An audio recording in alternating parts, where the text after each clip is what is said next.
ഏഴാമത്തെ അധ്യായമാണ് തുറവ്.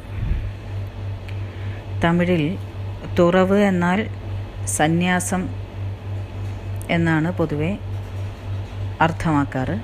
എങ്കിലും ജ്ഞാനം എന്നും തുറവിന് അർത്ഥമുണ്ട്. അപ്പോൾ ജ്ഞാനി അല്ലെങ്കിൽ സന്യാസിയുടെ ലക്ഷണങ്ങളെ വിവരിക്കുകയാണ് ഈ ഏഴാം അധ്യായത്തിൽ. ഈ അധ്യായത്തിൽ പറയുന്ന ചില കാര്യങ്ങളോട് നമുക്ക് അനുഭവത്താൽ വിരോധം ഉണ്ടായി എന്ന് വരാം. ഇത് ബാഹ്യമായ സന്യാസത്തെയും ആന്തരിക സന്യാസത്തെയും കുറിച്ച് പറയുന്നുണ്ട്. ഇതിൽ ബാഹ്യ സന്യാസം അഥവാ വേഷധാരണവും ആവശ്യം തന്നെയെന്ന് ഊന്നി പറയുന്നുണ്ട്. അതിനുള്ള കാരണവും പറയുന്നുണ്ട്. ഇതിൽ ഭിന്നാഭിപ്രായങ്ങളുണ്ടാകാം. നമുക്കിപ്പോൾ കണ്ണുടയ വള്ളലാർ പറഞ്ഞത് ശ്രദ്ധിക്കാം. സ്വീകരിക്കേണ്ടത് സ്വീകരിക്കാം, അല്ലാത്തത് തള്ളാം. ഗ്രന്ഥങ്ങളിലൊക്കെ പലപ്പോഴും പരസ്പര വിരുദ്ധത ഉണ്ടാകും. അത് കുറച്ചുകൂടി യുക്തിസഹമായി ചിന്തിച്ച് നമുക്ക് ചേരുന്നത് എന്താണോ അതിനെ സ്വീകരിക്കുക. തേടപ്പെടും പൊരുളൈ ചിക്കനാവാകപ്പുതൈത്ത് കോടിക്കൊരു നിമിടം കൊള്ളുകിനും കുടാത വാണാളെ വീൺ കഴിക്കുമാനിടരെ പൊന്മയക്കം പൂണാർ പൊയ് കണ്ടു തുറപ്പൂർ. പിശുക്കനായ ഒരു ധനികൻ ധാരാളം സമ്പത്ത് കുന്നുകൂട്ടി വെച്ച് മരണമടുക്കുമ്പോൾ ഈ ധനം മുഴുവൻ തരാം, ഒരു നിമിഷം കൂടി ആയുസ് തരണമെന്ന് അപേക്ഷിച്ചാൽ അത് സാധ്യമാകുമോ? ഇല്ല. ധനസമ്പാദനത്തിനും സുഖങ്ങൾക്കുമായിട്ട് ഇങ്ങനെ പാഞ്ഞു നടക്കുകയാണ് മനുഷ്യർ. എന്നാൽ ഇതെല്ലാം മിഥ്യ എന്ന് തിരിച്ചറിയുന്ന ബുദ്ധിമാൻ ജ്ഞാനം അഥവാ സന്യാസത്തെ തേടും എന്നാണ് വള്ളലാർ പറയുന്നത്. ഊർക്കുരുവിയും വളർത്ത കുഞ്ചുമൊരു മനയിർ പാക്കനെയും പാർത്തതുനം പറ്റുന്നു. ഒരു കൂട്ടിൽ കുരുവി അതിൻ്റെ കുഞ്ഞുങ്ങളോടൊപ്പം പാർക്കുന്നു. ഒരു വീട്ടിൽ പൂച്ച അതിൻ്റെ കുഞ്ഞുങ്ങളുമായി കഴിയുന്നു. എന്നാൽ അല്പകാലം കഴിയുമ്പോൾ കുരുവി കുഞ്ഞുങ്ങൾ പറന്നുപോകും, തള്ളക്കുരുവിയും കൂടുപേക്ഷിച്ചു പോകും. പൂച്ചയും അങ്ങനെ തന്നെയാണ്. കുഞ്ഞുങ്ങൾ മുതിരുമ്പോൾ അവ ആ സംഘമെല്ലാം ഉപേക്ഷിച്ച് തനിയെ പോകും. അതുപോലെ ഗൃഹസ്ഥരും ഒരു ഘട്ടം കഴിഞ്ഞാൽ പരമാർത്ഥജ്ഞാനത്തെ ഗ്രഹിച്ച് പുത്രൻ, മിത്രം, കളത്രം ഇവയെല്ലാം ഉപേക്ഷിച്ച് അല്ലെങ്കിൽ ഒഴിച്ച് ജ്ഞാനത്തെ അഥവാ സന്യാസത്തെ തേടേണ്ടതാണ് എന്നാണ് വള്ളലാർ സ്വാമി പറയുന്നത്. ഹരിബ്രഹ്മേന്ദ്രന്മാർ പോലും ഈ ദേവലോകം അനിത്യമെന്ന് കണ്ട് താപസന്മാരാകുന്നു. അപ്പോൾ ജ്ഞാനം അടയേണ്ടതിൻ്റെ അനിവാര്യതയെക്കുറിച്ച് പറയുകയാണ് വള്ളലാർ സ്വാമി. പട്ടിണത്തു പിള്ളയിനെ പത്തിരഗിരിയെ പരവി വിട്ടുവിടമാട്ടാർ വെറുവീടർ. പട്ടണത്ത് പിള്ളയാരെയും ഭദ്രഗിരി മഹാരാജാവിനെയും സ്വാമി ഉദാഹരിക്കുകയാണ്.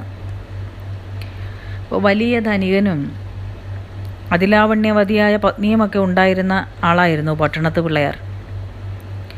ആ പട്ടണത്ത് പിള്ളയാർ ഈ പ്രപഞ്ചത്തിൻ്റെ നിത്യാനിത്യ വിവേകം ചെയ്തെല്ലാം ഉപേക്ഷിച്ച് സന്യാസിയായി മാറി. അതുപോലെ തന്നെയാണ് ഭദ്രഗിരി രാജാവും. ഇവരെക്കുറിച്ചൊക്കെ നാം കേൾക്കുകയും പറയുകയും ഒക്കെ ചെയ്യുമെങ്കിലും ഇങ്ങനെ ഉപേക്ഷിക്കുവാനുള്ള ഒരു ധൈര്യം സാധാരണക്കാരന് വരുന്നില്ല. കാരണം അവൻ സ്വന്തം കഷ്ടത്തെ കണ്ട് മനസ്സിലാക്കുന്നില്ല. ദുഃഖത്താലും ദാരിദ്ര്യത്തിലുമൊക്കെ വലയുകയാണ്, എന്നാലും സദ്വഴി ചിന്തിക്കയില്ല. അതിനൊരു ഉദാഹരണമായി സ്വാമി പറയുന്നത്, ഒരു നായ എല്ലിൻ കഷ്ണം കടിച്ചുകൊണ്ട് തെരുവിൽ കിടക്കുകയാണ്. അപ്പോഴാണ് മഹാരാജാവ് തേരിലേറി ഇങ്ങനെ വരുന്നത് കാണുന്നത്. തൻ്റെ എല്ലിൻ കഷ്ണം തട്ടിയെടുക്കാൻ വരികയാണ് മഹാരാജാവ് എന്ന് കരുതി നായ് കുരയ്ക്കും. അതുപോലെയാണ് ഈ അവസ്ഥ. ജീവിതത്തിൽ കിടന്ന് വലയുകയാണെങ്കിലും ജ്ഞാനിയെയും ജ്ഞാനോപദേശത്തെയും അവർ തള്ളിക്കളയും. അവരാ പറ്റുതൽ അല്ലെങ്കിൽ ഒട്ടൽ വിടാൻ ആഗ്രഹിക്കുന്നില്ല. അതിന് 100 ന്യായം പറയും. ഇത് കേട്ട് ജ്ഞാനി ചിരിക്കും. നാടുനഗർ വിടുടയാടായി തെന്ത അൻപട് മക്കൾ മാടുകുലം പൊന്നുടമ്പിൻ വാദനകൾ കുടത്തൊടുത്തവലെ കണ്ണിത്തുടക്കി താനേ ഇപ്പോൾ വിടപ്പെരുവാരേർ പിറപ്പാർമേൽ. നാട്, നഗരം, വീട്, മിത്രങ്ങൾ, ബന്ധുക്കൾ, അച്ഛൻ, അമ്മ, ഭാര്യ, ഭർത്താവ്, മക്കൾ, പശുക്കൾ, കുലം, സ്വർണം ഇങ്ങനെയുള്ള വാസനകളെല്ലാം ശരീരത്തോട് ചേർന്നതാണ് എന്ന് മനസ്സിലാക്കുക. ഈ ബന്ധനങ്ങളിൽ നിന്ന് ആര് പുറത്തിറങ്ങുന്നുവോ,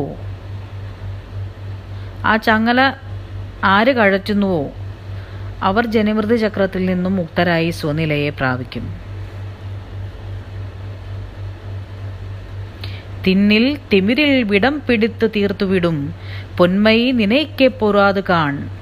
ധനത്തിന്മേൽ അല്ലെങ്കിൽ സ്വർണത്തിന്മേൽ ആശ വയ്ക്കുന്നതിനെ പറ്റി പറയുകയാണ്.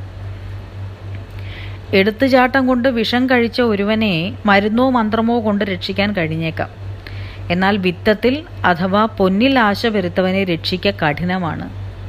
അത് പെണ്ണാശയേക്കാൾ കഠിനമാണെന്നാണ് വള്ളലാർ പറയുന്നത്. അതുകൊണ്ട് ധനത്തിനുള്ള ആഗ്രഹം ഏറ്റവും അപകടം പിടിച്ചതാണ്. ഒരു സാധകൻ ഇത്തരം ആശകളെയെല്ലാം നിർബന്ധമായും ഇതെല്ലാം അനിത്യമെന്ന് കണ്ട് അറിഞ്ഞ് ഒഴിവാക്കേണ്ടതാണ്.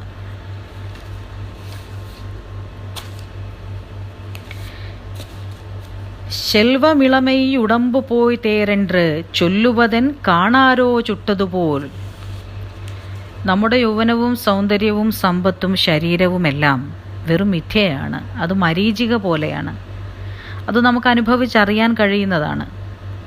ഇതെല്ലാം നശിക്കുന്നതാണ് എന്ന് നാം നിത്യേന കണ്ടറിയുന്നുണ്ട്. എന്നിട്ടും നമുക്ക് അതിൽ നിന്നും വിമുക്തരാവാൻ കഴിയുന്നില്ല, ആസക്തി ഒഴിയുന്നില്ല.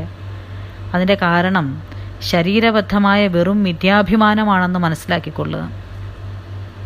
ഇവയെല്ലാം അനിത്യമെന്ന് മനസ്സിലാക്കി അവയോടുള്ള മമതയെ ഉപേക്ഷിച്ച് നിസ്സംഗന്മാരായവർ വീണ്ടും വീണ്ടും വന്ന് പിറന്നാൽ പോലും അവരെ ഒന്നും തന്നെ ബന്ധിക്കയില്ല. അവർ സാക്ഷാത് ശിവസ്വരൂപം തന്നെ എന്നാണ് വള്ളലാർ സ്വാമി പറയുന്നത്.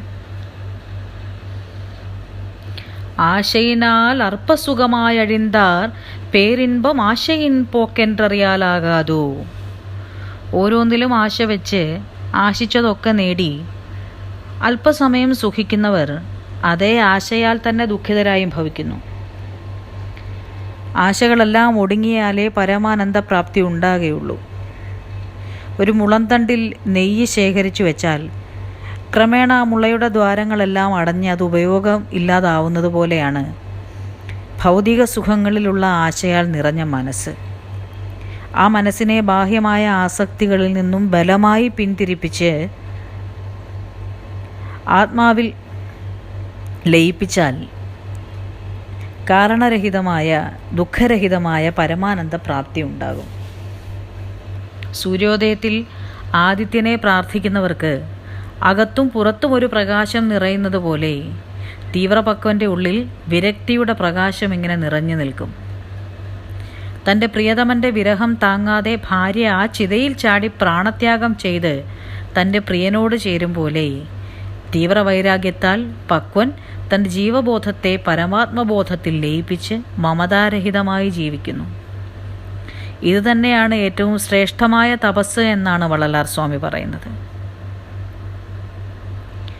ഊമൈ മണിയാട്ടുകിനോ മോശയഴിന്താർ പോലെ വാമത് പോനിർ കവരിതു കാൺ. ഈ ശ്ലോകം ഒരു ഉത്തമ സാധകൻ പക്വതയോടെ ശ്രദ്ധിക്കേണ്ട ഒന്നാണ്, ഗ്രഹിക്കേണ്ട ഒന്നാണ്.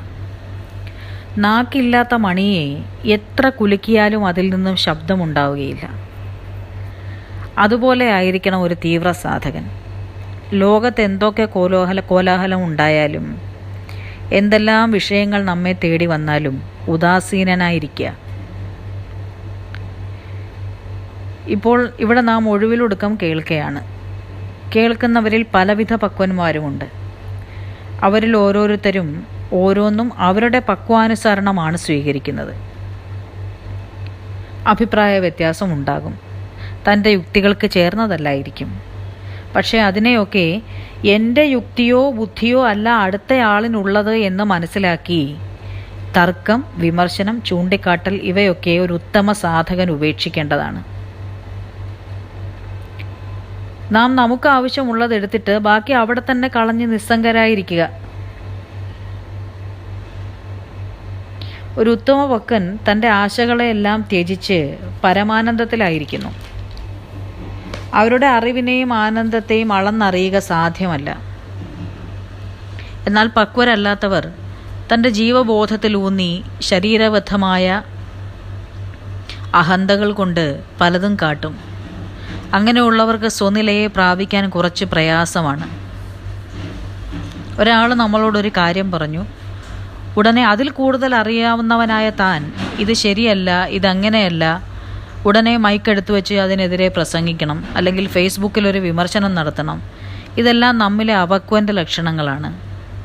5ാം ക്ലാസ്സിൽ പഠിക്കുന്ന ഒരു കുട്ടിയോട് 10ാം ക്ലാസ് സിലബസിലെ ഒരു ചോദ്യം ചോദിച്ചിട്ട് ആ കുഞ്ഞ് ഉത്തരം അറിയാത്ത മൂഢനാണെന്ന് വിളിച്ചു പറയുന്ന ഒരു 10ാം ക്ലാസ്സുകാരൻ്റെ പക്വമേ നമുക്കുള്ളൂ എന്ന് മനസ്സിലാക്കണം. അതുകൊണ്ട് ഇത്തരം അഹന്തകളെല്ലാം ദ്വൈതബോധം കൊണ്ടുണ്ടായതാണെന്നും മനസ്സിലാക്കണം. നിങ്ങളൊരു തീവ്ര സാധകനാണെങ്കിൽ നിങ്ങളുടെ മനസ്സിനെ അടക്കുക എന്ന അതിതീവ്ര സാധന ഒരു പ്രമാണമാക്കണം. തനുവാതിനാൻ കിനുക്കും ചാർ വഴിന്തു ചുറ്റും നിനയ്യാതിളൈപ്പാറി നിன்றாൽ. ശരീരം, ഇന്ദ്രിയങ്ങൾ, ലോകം, ഭോഗം ഇവ 4 ഒഴിയണം. ഇത് 4 ഞാനല്ല, ഇതൊന്നും എൻ്റേതുമല്ല എന്ന് മനസ്സിലാക്കി അതുറപ്പിച്ച് ആ ചിന്ത തന്നെ ഇല്ലാതെയാക്കണം. അങ്ങനെ മമതയൊഴിഞ്ഞ ജ്ഞാനി അഥവാ സന്യാസി കാന്തക്കുടത്തിനുള്ളിലെ സൂചി പോലെ എന്നാണ് വള്ളലാർ പറയുന്നത്. ആ സൂചി എങ്ങും തൊടാതെ ഒരു നിലയിൽ ഇങ്ങനെ നിൽക്കും. അതുപോലെയാണ് സ്വനിലയെ പ്രാപിച്ചവൻ. കാറ്റ് തട്ടാത്ത ദീപനാളം പോലെ അചലമായിരിക്കുന്നു, ശാന്തമായിരിക്കുന്നു അവർ സകല കലകളെയും സകല തത്വങ്ങളെയും ഒഴിഞ്ഞിരിക്കുന്നു. എല്ലാ തത്വങ്ങൾക്കും അതീതമായ ബ്രഹ്മമായിരിക്കുന്നു.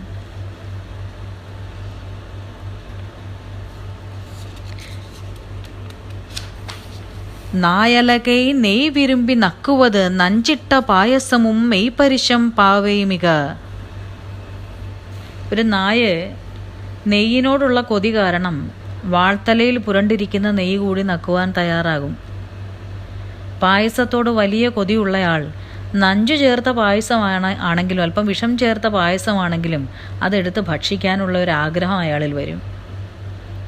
അതുപോലെ താൻ ആപത്തിലേക്കും ദുഃഖത്തിലേക്കുമാണ് പോകുന്നതെന്നറിഞ്ഞാലും സ്ത്രീ, പുരുഷൻ തുടങ്ങിയ ഇന്ദ്രിയാനന്ദങ്ങളെ നാം കൈവിടുന്നില്ല.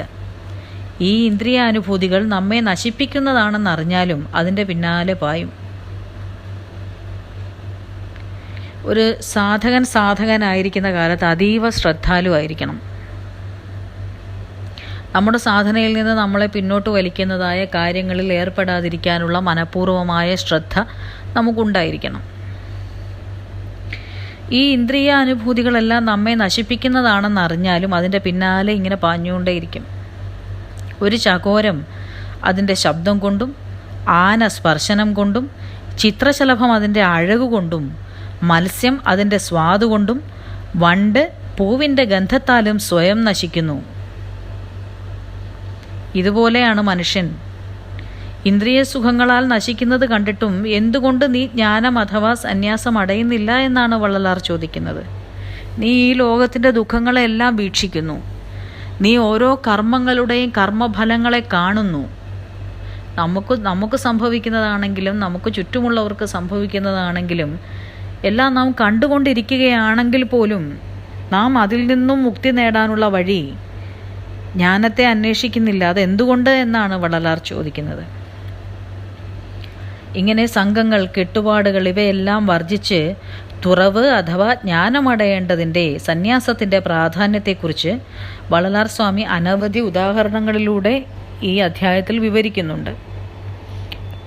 പരസ്പരം തല്ലുപിടിക്കുന്ന കുരങ്ങിൻ കൂട്ടങ്ങളെ പോലെയാണ് കുടുംബത്ത് ബന്ധുമിത്രാദികൾ. ഒരു കരടിയെ പോലെ ബന്ധങ്ങൾ നമ്മെ ഇറുക്കി പിടിക്കുന്നു. അതുകൊണ്ട് തന്നെ ബന്ധങ്ങളെ ജ്ഞാനി ഉപേക്ഷിക്കേണ്ടതാണ് എന്ന് വള്ളലാർ പറയുന്നു.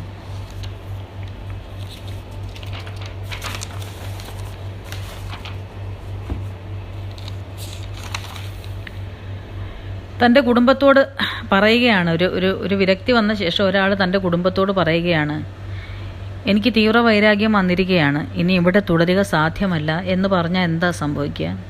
അവർ ഉടനെ തന്നെ നമ്മളെ തടുത്തു നിർത്താൻ ശ്രമിക്കും. എന്താ കാര്യം? നമ്മളെ കൊണ്ട് അവർക്ക് പല കാര്യങ്ങളുണ്ട്. ഇവിടെ തടുത്തു നിർത്താൻ ശ്രമിക്കും. അതുകൊണ്ട് തീവ്രപക്വൻ ആരോടും ഒന്നും മിണ്ടാതെ ഓടിപ്പോകും. അവിടെ ചോദ്യവും പറച്ചിലും സംശയവും അനുവാദം ചോദിക്കലും യാത്ര പറച്ചിലും ഒന്നുമില്ല. ഇറങ്ങിയിരിക്കും. അതൊരു നിലയാണ്. ആ നില എത്തുമ്പോഴേ ഇറങ്ങാനും പറ്റൂ. അർദ്ധരാത്രിയിൽ പിശാചിനെ കണ്ടവനെ പോലെ സന്യാസി ഗൃഹം വിട്ട് ഓടിപ്പോകുമെന്നാണ് വള്ളലാർ പറയുന്നത്. ഉടുക്കൈ മറന്തവർക്ക് ഊർക്കാടൻറുണ്ടോ? ശരീരബോധം നശിച്ച് ദേഹാഭിമാനങ്ങളെല്ലാം പോയ ജ്ഞാനിക്ക് തുണി പോലും ഉടുക്കാതെ ചിലപ്പോൾ ജ്ഞാനി നടക്കും. അങ്ങനെയുള്ള ജ്ഞാനിക്ക് സ്വന്തം ബന്ധം അല്ലെങ്കിൽ ബന്ധുക്കൾ, അയൽക്കാർ, അമ്മ, അച്ഛൻ, ബന്ധം, ഇങ്ങനെയൊന്നും കാര്യങ്ങളൊന്നും ഉണ്ടാവില്ല. അവൻ ജ്ഞാനത്താൽ ചുട്ടുപോയവനാണ്, എരിഞ്ഞു പോയവനാണ്. അവന് വീട്, നാട് എന്നീ ബന്ധമൊന്നുമില്ല. അത് സർവത്ര സ്വതന്ത്രമായിരിക്കുന്നു. ഒരു ഭൗതികന് ദുഃഖമായി തോന്നുന്ന കാര്യങ്ങളെല്ലാം ജ്ഞാനിക്ക് ദുഃഖമായി തോന്നുകയില്ല. കാരണം അവൻ എവിടെയാണെങ്കിലും കേവലം പരമാനന്ദ സ്വരൂപമായിരിക്കുന്നു. കാണുന്നിടമെല്ലാം അവർക്ക് വൈകുണ്ഠം തന്നെ, കൈലാസം തന്നെ. കിട്ടുന്നത് കഴിക്കണം, മരച്ചുവട്ടിൽ ഉറങ്ങണം, അല്ലെങ്കിൽ വിശ്രമിക്കണം, അരുവിയിലെ ജലം കുടിക്കണം. അവർ ഒന്നും തന്നെ സംസാരിക്കുന്നില്ല, ഏകാന്തമായി നിശബ്ദമായിരിക്കുന്നു. കാലിൽ ചങ്ങലയാൽ ബന്ധിക്കപ്പെട്ട കള്ളന്മാർ കാലം ചെല്ലുമ്പോൾ ഈ ചങ്ങല അവർക്കൊരു സുഖമായി തീരുന്നത് പോലെയാണ്. ഭൗതികർ ഈ വിഷയസുഖങ്ങളിൽ മുഴുകി കഴിയുന്നു. അവർക്കതൊരു സുഖമായിട്ട് തോന്നുന്നു. എന്നാൽ ജ്ഞാനിയോ സംഘങ്ങളെയെല്ലാം അകറ്റി ആൾക്കൂട്ടത്തിൽ നിന്നകന്ന് ആനന്ദസ്വരൂപമായിട്ടിങ്ങനെ സഞ്ചരിക്കും. ഒരു സന്യാസിയോട് പെരുമാറേണ്ട രീതിയെക്കുറിച്ച് പറയുകയാണ്. അവരുടെ നില ഒരു ഭൗതികൻ്റെതിൽ നിന്നും എത്ര ഉയരത്തിലുള്ളതാണ് എന്ന് പറയുകയാണ്. പൊന്മലൈ മേലാകായം പോവാർക്ക് ഭൂമിയുള്ളോർ എന്നവേ നാദാന്തമെയ്തിനരേ. ആകാശഗമനം ചെയ്തുകൊണ്ടിരിക്കുന്ന അല്ലെങ്കിൽ പരമനിലയെ പ്രാപിച്ച ജ്ഞാനിക്കും അവർ പൊന്മലയുടെ മേലെ പറക്കുകയാണ്. സ്വർണം കൊണ്ടുള്ള മലകളുടെ മേലെ ആകാശത്തൂടെ പറക്കുന്ന ഒരു ജ്ഞാനി ഭൂമിയിൽ ഭൂസുഖങ്ങളിൽ മുഴുകി കഴിയുന്ന ഭൗതികനും തമ്മിലുള്ള അന്തരത്തെ പറയുകയാണ് സ്വാമി. ഇത് രണ്ടും രണ്ട് നിലകളാണ്. നാദാന്തം അഥവാ ബ്രഹ്മത്തെ അടഞ്ഞ ഒരു ജ്ഞാനിയെ ഒരു ഭൗതികൻ തൻ്റെ ഗൃഹത്തിലേക്ക് ക്ഷണിക്കരുത് എന്നാണ് സ്വാമി പറയുന്നത്. അങ്ങനെ ക്ഷണിക്കുന്നത് പാലാഴിയിൽ പള്ളി കൊള്ളുന്ന സാക്ഷാൽ നാരായണനെ ആ പാൽക്കടലിലെ ഒരു തവള വിരുന്നു വിളിക്കും പോലെയാണെന്നാണ് സ്വാമി പറയുന്നത്. ഈ തവള എന്താ കരുതുന്നത്? തവളയ്ക്കും ഹരി എന്നൊരു പര്യായമുണ്ട്, അറിയാമല്ലോ. തവളയെയും നമ്മൾ പര്യായമായിട്ട് ഹരി എന്ന് ഉപയോഗിക്കാറുണ്ട്. ഭഗവാനെയും നമ്മൾ ഹരി എന്ന് സംബോധന ചെയ്യാറുണ്ട്. ഞങ്ങളുടെ രണ്ടുപേരുടെയും പേരൊന്നു തന്നെയാണല്ലോ, വസിക്കുന്നതും ഒരേ കടലിൽ തന്നെയാണ്. അപ്പോൾ സമന്മാർ തന്നെ എന്നാണ് ഈ തവള ചിന്തിക്കുക.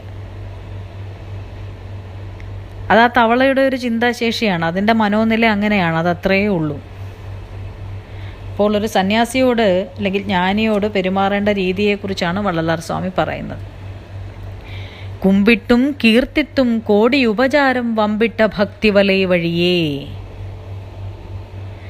ആരെങ്കിലും വന്ന് വണങ്ങുന്നതോ സ്തുതിക്കുന്നതോ ഉപചാരങ്ങൾ ചെയ്യുന്നതോ ഒന്നും ഒരു ജ്ഞാനിയിൽ ഒരു ഇളക്കവും ഉണ്ടാക്കിയില്ല. നമ്മൾ കുമ്പിടുന്നോ സ്തുതിക്കുന്നോ ഇതൊന്നും അവിടുത്തെ ശ്രദ്ധയിലില്ല.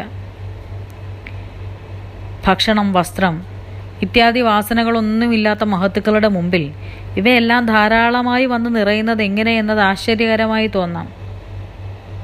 എന്നാൽ ജ്ഞാനിയെ സംബന്ധിച്ചിടത്തോളം അവർക്കിതെല്ലാം ഉണ്ടെങ്കിലും ഇല്ലെങ്കിലും പ്രത്യേകിച്ചൊന്നും തന്നെയില്ല. അവർ ആത്മാവിനെ ബുദ്ധിമുട്ടിക്കുന്ന ഒരു വസ്തുവായാണ് ശരീരത്തെ കാണുക. ഈ ദേഹത്തിൽ കുടുങ്ങിയിരിക്കുന്നു എന്നത് തന്നെ കാണുന്നു. അതുകൊണ്ട് ദേഹത്തെ കണ്ടുകൊണ്ടുള്ള നിന്ദയും സ്തുതിയും ജ്ഞാനിയെ ബന്ധിക്കുന്നില്ല. ഇത് രണ്ടും ഇവിടെ സ്വീകരിക്കുന്നില്ല, നിരാകരിക്കുന്നുമില്ല, ഇതിലൊന്നും മനസ്സ് കൊടുക്കുന്നത് തന്നെയില്ല. പിറവാത യോനി പിറന്തു പിറന്തെല്ലാം അറിവാൻ ആനാരെன்றറിയ. ഇത് നാം ശ്രദ്ധിക്കേണ്ട ഒരു ശ്ലോകമാണ്. എത്രയോ തവണ പിറന്നു മരിച്ച ശേഷമാണ് ഒരു മനുഷ്യ ശരീരം കിട്ടുന്നത്. അങ്ങനെ തന്നെ എത്ര തവണ വന്നിട്ടാണ് ഒരാചാര്യനിൽ നിന്നും ഞാൻ ആരാണ് എന്ന അറിവിനെ പറ്റി ഒന്ന് കേൾക്കുന്നത് തന്നെ. ഒരു മീൻകുഞ്ഞ് ജലത്തിൽ പിറന്ന് ജലത്തിൽ നീന്തി എത്രയോ ജന്മം കഴിഞ്ഞ് ഒരു പക്ഷിക്കുഞ്ഞായി പിറന്ന് ആകാശത്ത് പറക്കുന്നു. അതുപോലെ എത്ര എത്ര ജന്മങ്ങളിലൂടെ വിളക്കി വിളക്കി വന്നാണ് ജ്ഞാനിയുടെ ജന്മം ലഭിക്കുന്നത്. ആ ജ്ഞാനിക്ക് പിന്നെ പുനർജന്മം എന്നതില്ല, പൂർവജന്മം എന്നതുമില്ല, അങ്ങനെയുള്ള ചിന്തയോ കൽപ്പനയോ ഒന്നുമില്ല. ഈ കാര്യം മനസ്സിലായാൽ പിന്നെ പുനർജന്മവും പൂർവജന്മത്തിനും ഒക്കെ എന്ത് പ്രസക്തിയാണുള്ളത്? ഒന്നുമില്ല. കേവലം മായക്കാഴ്ചകളെ നാം എന്തിനാണ് വീണ്ടും വീണ്ടും ചേർത്ത് പിടിക്കുന്നത്? നമ്മൾ ഈ ജന്മങ്ങളെക്കുറിച്ചുള്ള ഒരുപാട് വികല്പങ്ങൾ കൊണ്ടു നടക്കുന്നുണ്ട്. പൂർവജന്മം അറിയണം, ഇതൊക്കെ മനസ്സിൻ്റെ വെറും കാംക്ഷകളാണ്, ആശകളാണ്. മനസ്സാണ് ഇതിൻ്റെ എല്ലാം പിറകിലുള്ളത്. ഇത് മുതലെടുത്ത് നിങ്ങൾ വിശ്വാമിത്രനായിരുന്നു, രാജാവായിരുന്നു, അന്തഃപുര നർത്തകിയായിരുന്നു എന്നൊക്കെ പറയാനും ആളുണ്ടാകും. ഈ ജന്മം ശരിയാക്കാൻ പാടുപെടുന്നിടത്ത് കഴിഞ്ഞ ജന്മം അറിഞ്ഞിട്ടൊന്നും ചെയ്യാനില്ല. അതൊക്കെ വിട്ടേക്കുക. ഇപ്പോൾ എന്താണോ അതായിട്ടിരിക്കുക. വെറുതെ നമ്മൾ ഇല്ലാത്ത കൽപ്പനാഭാണ്ഡങ്ങളെല്ലാം ചേർത്ത് വെച്ച് പ്രാരാബ്ദങ്ങളെ കൂട്ടാതിരിക്കുക. നിങ്ങളുടെ കാര്യങ്ങളൊക്കെ നിങ്ങളൊക്കെ നന്നായിട്ട് എങ്ങനെയാണ് വേറൊരാളിന് പറയാൻ കഴിയുക? ഒന്നുമില്ല. ഇതിപ്പോൾ ഇടയിൽ പറഞ്ഞെന്നേ ഉള്ളൂ. ഒരു തീവ്രപക്കന് അല്ലെങ്കിൽ ഒരു ജ്ഞാനിക്ക് ജന്മങ്ങളെപ്പറ്റിയുള്ള കൺസേൺ ഒന്നും ഇല്ല എന്ന് മനസ്സിലാക്കിക്കൊള്ളുക. അതുകൊണ്ട് അത്തരം ക്യൂരിയോസിറ്റി ഒന്നും വേണ്ട.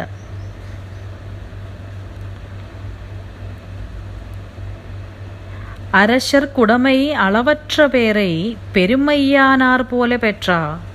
ഭൂമിയിൽ രാജാക്കന്മാർ ധാരാളം സുഖഭോഗങ്ങളെ അനുഭവിക്കുന്നു. അതിലും വലിയ സുഖങ്ങളാണ് ദേവന്മാർ ദേവലോകത്ത് അനുഭവിക്കുന്നത്. ആ സുഖങ്ങളെ പോലും ജ്ഞാനി ഒരു ശ്രേഷ്ഠമായ സുഖമായി കാണുന്നില്ല. ഒന്നിലും പറ്റലില്ലാതെ ഒട്ടലോ ആഗ്രഹമോ ഇല്ലാതെ ഇരിക്കുന്നതാണ് പെരുമ അല്ലെങ്കിൽ ശ്രേഷ്ഠത എന്നാണ് ജ്ഞാനി കരുതുക. ഈ വിഭൂതികളെല്ലാം ഒഴിഞ്ഞ നിലയാണ് ഏറ്റവും ശ്രേഷ്ഠ നില എന്നാണ് വള്ളലാർ സ്വാമി പറയുന്നത്.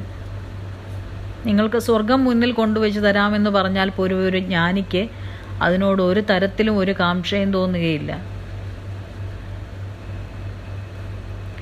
ചരിയയുടൽ വെറുത്ത തന്നെയറിതൽ കിരിയോഗം കൂടാമേ കേളാത് തിരുജ്ഞാനം വേറിന്മേ പേരിൻപം വിടുതിയാ മേലേടു പേരിന്മേ താനേ പെറൽ. ചര്യകൾക്ക് കാരണമായ ഉടലിനെ വെറുത്ത് തന്നെ അറിയാനാണ് വള്ളലാർ പറയുന്നത്. തന്നെ അറിയുന്നത് തന്നെയാണ് ക്രിയ എന്ന് പറയുന്നത്. തന്നെ അറിഞ്ഞ് ആ അറിവിനുപാധിയായി നിന്ന തത്വങ്ങളെയും വെടിഞ്ഞ് സ്വയം ബ്രഹ്മമായിരിക്കുന്നത് തന്നെ യോഗം. തന്നെ അറിയുന്നതാണ് ക്രിയ. തന്നെ അറിഞ്ഞ് അത് ആ അറിവിനുപാധിയായിട്ട് നിന്ന തത്വങ്ങളെ വരെ വെടിഞ്ഞ് സ്വയം ശുദ്ധ നിലയിൽ ആ ബ്രഹ്മം തന്നെ ആയിരിക്കുന്നത്, താൻ എന്താണോ അത് തന്നെ ആയിരിക്കുന്നത് യോഗം. അത് മറ്റൊരാൾ പറഞ്ഞതുകൊണ്ട് നമുക്കറിയാൻ കഴിയില്ല, എവിടെയെങ്കിലും വായിച്ചതുകൊണ്ട് നമുക്കറിയാൻ കഴിയില്ല. അത് തനിയെ തേടി നേടിയെടുക്കേണ്ടതാണ്. തനിയെ തേടി നേടിയെടുക്കേണ്ടതാണത്. ആ സ്വനില എന്തോ അതായിരിക്കുന്നതാണ് സ്വരൂപസ്ഥിതി. ഈ 7ാമത്തെ അധ്യായം അവസാനിക്കുമ്പോഴും ആവർത്തിച്ചു പറയുകയാണ്, ഒഴിവിലൊടുക്കം തീവ്രപക്വന്മാർക്കും അതിതീവ്ര സാധകന്മാർക്കും വേണ്ടിയിട്ടുള്ളതാണ്. ഇത് കേട്ടിട്ട് വീട് വിട്ടോടണോ എന്നൊന്നും ചോദിക്കേണ്ട. നിങ്ങൾ പോകാനുള്ളവനാണെങ്കിൽ പോയിരിക്കും. അവിടെ ചോദ്യമോ പറച്ചിലോ സംശയമോ അനുവാദമോ അങ്ങനെയൊന്നും ഉണ്ടാവില്ല. നിങ്ങൾ വീട്ടിലിരിക്കേണ്ടവനാണെങ്കിൽ അവിടെ തന്നെ ഇരിക്കും. അത് വിട്ട് നിങ്ങൾ എങ്ങും പോകില്ല. അത് വളരെ ലളിതമായിട്ടുള്ള ഒരു കാര്യമാണ്.